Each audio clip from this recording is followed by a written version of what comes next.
Back in the day, there was just something odd and fun about arcade games, and how weird they could be at times without people really caring as long as the gameplay was solid. One of the most unusual titles I can think of from the early days, featuring very cute bubble-blowing dinosaurs and with a plucky theme song looping forever in the background, was Bobble. This isn't only a game I played a fair amount in the arcades. I also remember playing through it completely with a friend on the NES as well. What's sad, and I suppose a bit strange, is that while the series tried to go on from that initial popular start, in terms of what I observed, Taito couldn't get that same lightning in a bottle response as they had with the original. Parasol Stars actually represents the third in the overall series, oddly enough borrowing both from Rainbow Islands and the original Bobble, though generally returning to that original style of co-op play.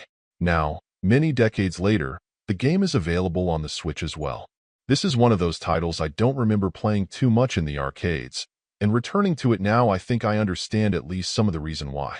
Yes, in the game you won't be blowing bubbles and doing everything precisely the same way as in the original Bobble.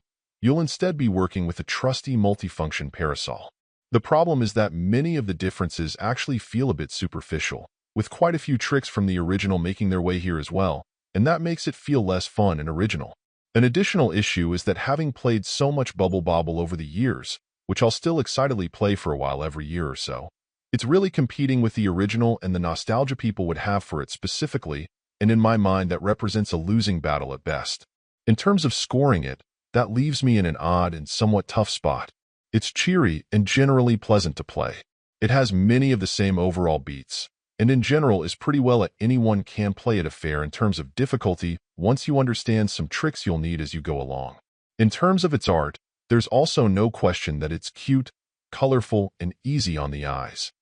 I also can't ignore that if you gave me the option to play it or Bobble, it would almost always end up being the loser in that battle. So there's only so high I feel it can fly unless this happens to be your own favorite nostalgia bomb somehow.